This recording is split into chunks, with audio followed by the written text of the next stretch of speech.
journal Christophe Lamar. Bonjour Christophe. Bonjour Dimitri, bonjour à tous. Vous êtes priés de garder vos salariés âgés ou d'en embaucher, sinon gare à l'amende. L'avertissement du gouvernement s'adresse aux entreprises de plus de 300 collaborateurs. La réforme des retraites s'accompagne donc d'une mesure coercitive pour les patrons.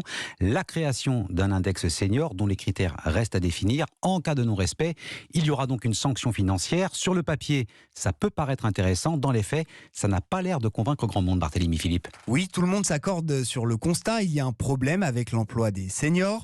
La France est d'ailleurs l'un des plus mauvais élèves d'Europe en la matière. Mais pour autant, la solution du gouvernement ne convainc ni les représentants de salariés ni ceux du patronat. À l'image d'Audrey Louaille, la présidente de Croissance Plus, qui regroupe 480 PME et entreprises de taille intermédiaire. Elle estime que l'index n'est pas adapté à la conjoncture actuelle. Ça me paraît complètement en décalage. Nous sommes en pénurie de main-d'œuvre et nous avons absolument besoin de recruter, peu importe que ce soit des seniors ou des juniors. Le pouvoir de décision, il est clairement dans la main des candidats. Et nous, on s'adapte. Et de son côté, le président du syndicat CFE-CGC, François Oumril, déplore que le champ des sanctions se limite au défaut de publication de l'index. Les entreprises bénéficient d'aides d'État de toute nature. Il n'est quand même pas compliqué de les conditionner. Voilà comment ça doit fonctionner. Et le ministre du Travail, Olivier Dussopt, a précisé que des objectifs seront assignés aux entreprises en matière d'emploi des seniors. Ils doivent être définis par décret dans les prochains mois. Barthélémy Philippe du service économie d'Europe 1. Le gouvernement inflexible sur les 64 ans, mais prêt à lâcher du lest pour faire passer la pilule. Le ministre Olivier Dussopt se dit favorable au rachat de trimestres, notamment les périodes de stage effectuées pendant les études. C'est déjà le cas, mais le délai pour le faire pourrait être allongé.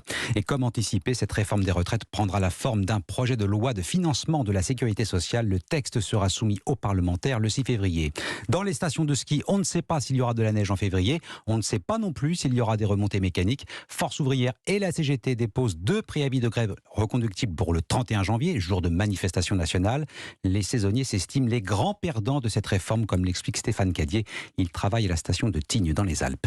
Comme les 2/3 des salariés de l'entreprise, je suis saisonnier. Je peux dire que, comme tous les saisonniers, j'ai une carrière hachée avec une alternance de contrats de travail en saison et de périodes de chômage entre 2 contrats. En tant que saisonnier, il va nous falloir travailler davantage qu'une personne en CDI. Déjà, à présent, on a beaucoup de collègues qui cumulent emploi et retraite, qui ont déjà des âges bien avancés et qui sont toujours là à la montagne, dans des conditions difficiles de travail pour compléter leur retraite déjà actuellement. Je ne sais pas si c'était plus grave de toucher aux loisirs des gens ou d'obliger les salariés à travailler davantage, souvent dans des conditions difficiles. Stéphane Cadier, employé des remontées mécaniques à Tignes, il répondait à Noah Moussa. Pas de remontée et peut-être pas de train. Les syndicats de la SNCF décideront aujourd'hui s'ils se mettent en grève avant, pendant ou après la journée du 31.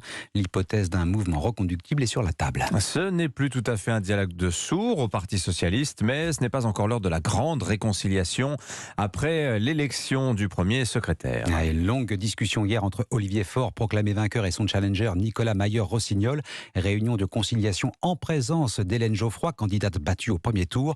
Quelques avancées, oui, mais à 3 jours de l'ouverture du Congrès, les socialistes ont toujours du mal à s'entendre, Clément Barguin. Une réunion de près de 2h30 pendant laquelle les 3 participants ont pu discuter, échanger leurs points de vue. Mais les positions ne semblent pas avoir beaucoup changé. Nicolas Mayer-Rossignol continue de contester les résultats. J'ai porté aujourd'hui encore ce message qu'il est temps que chacun comprenne que ce scrutin s'est mal passé et qu'il ne faut pas que cela se traduise par quelque chose qui serait vécu comme une humiliation ou une imposition des uns sur les autres. Mais Olivier Faure reste inflexible. Il clame haut et fort qu'il a été réélu premier secrétaire du PS. Tous les cas de figure, dans tous les endroits qui étaient contestés, eh bien, la commission a penché son nez dessus et elle a retiré des voix aux uns ou aux autres.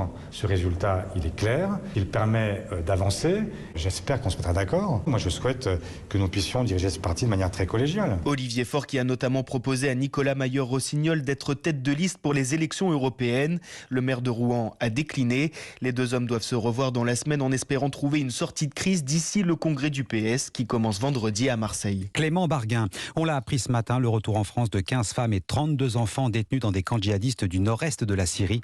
Le Quai Quai d'Orsay précise que les mineurs sont pris en charge par les services d'aide à l'enfance, les adultes remis aux autorités judiciaires. C'est la 3e opération de ce type depuis l'été dernier. 7h05 sur Europe 1. Le grand ménage a-t-il commencé chez les influenceurs? 2 infos ce matin. La répression des fraudes les désigne du doigt, tandis qu'un collectif porte plainte pour escroquerie. Suis mes conseils d'influenceurs à tes risques et périls. Les inspecteurs des fraudes estiment que plus de la moitié d'entre eux manquent de transparence sur leur motivation profonde. En clair, ils font de la publicité pour des marques sans le dire. D'autres sont soupçonnés. C'est la 2e information d'escroquerie pure et simple.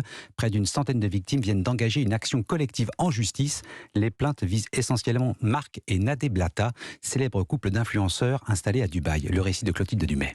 Ils auraient encouragé leurs abonnés à investir de l'argent dans un projet de crypto-monnaie qui n'a jamais vu le jour. Et puis, ils les inciteraient aussi, en prenant une commission au passage, à s'inscrire sur des plateformes qui proposent d'imiter les achats des traders professionnels pour s'enrichir facilement. Certains tombent dans le panneau, d'après cette membre du collectif d'aide aux victimes d'influenceurs. On vous lance des grands appels en vous disant que vous avez de quoi vous faire de l'argent. Donc vous investissez, vous ne gagnez pas. Donc on vous explique que vous avez peut-être mal fait, donc vous réessayez. Il y a eu un processus d'échange de messages où il y a une mise en confiance. Ils ciblent pas mal la religion musulmane, donc on a affaire à des personnes qui savent restaurer cette confiance. Les pertes peuvent aller de 500 à 3000 euros, voire plus, mais sur les réseaux sociaux, Marc Blata estime que la majorité de ses abonnés n'est pas concernée. C'est un peu, tu sais, les gens qui voient le verre à moitié plein et à moitié vide. Moi aussi, j'ai déjà perdu de l'argent. Produits financiers, c'est pas des blagues. Tu prends des risques, tu veux être millionnaire, tu peux aussi devenir clochard, mon ami. Le préjudice s'élèverait à 6 millions d'euros, rien que pour le projet abandonné de crypto-monnaie. Clotilde Dumais, 4 à 5 fruits et légumes par jour, on nous l'a dit et répété, on aura peut-être besoin des influenceurs. Il faudra encore le faire, surtout auprès des jeunes. Les moins de 35 ans en mangent 3 à 4 fois moins que leurs grands-parents. La filière en appelle à l'État. Tiens, ça ferait peut-être un bon influenceur fruits et légumes. Du spectacle hier soir au Stade Bollaert pour la 6e de finale de la Coupe de France avec un carton de Kylian Mbappé qui permet au Paris Saint-Germain de s'imposer très très largement face aux amateurs du pays de Cassel. La victoire 7-0 des Parisiens avec 5 buts effectivement signés Kylian Mbappé, l'attaquant français exceptionnel hier soir, Cyril de la Morinerie. Oui, Kylian Mbappé a réussi le premier quintuplé de sa carrière. C'est même le premier joueur de l'histoire du PSG à réussir une telle prouesse. Les amateurs du pays de Cassel, à la fois dépassés et admiratifs, c'est simple pour le défenseur nordiste Kevin Rudan. Kylian Mbappé va beaucoup trop vite. Ça va à 3 000, 10 000, 100 000. On le voit partir et après il est parti au but, quoi. Et en tribune, on parlait autant de l'élimination de Cassel que de la performance XXL de Kylian Mbappé. Désormais meilleur buteur de l'histoire de la Coupe de France avec 29 buts. Ben est impressionné. On voit qu'il est même contre une équipe comme ça, il se donne à fond, 5 buts, faut les mettre. Donc moi je suis content d'avoir vu ça en vrai de mes yeux. Le héros de la soirée a le triomphe modeste. Kylian Mbappé retient au micro de beIN Sport le sérieux de ses coéquipiers. On est venu aussi respecter cette équipe, qui dit respecter et dit jouer à notre niveau. C'est ce qu'on a fait aujourd'hui, on est très content. Et Kylian Mbappé n'a plus que 4 buts à marquer pour égaler Edinson Cavani, meilleur buteur de l'histoire du PSG. Cyril de la Morinerie du service des sports d'Europe 1, Dimitri, le record d'Edinson Cavani, c'est 200 buts. Pas mal. On n'est pas très loin. Paris d'ailleurs qui s'offre un choc pour les 8e de finale de la Coupe de France. Ce sera face à Marseille. Et puis il y a un mot du championnat du monde de handball, Europe 1 radio officielle.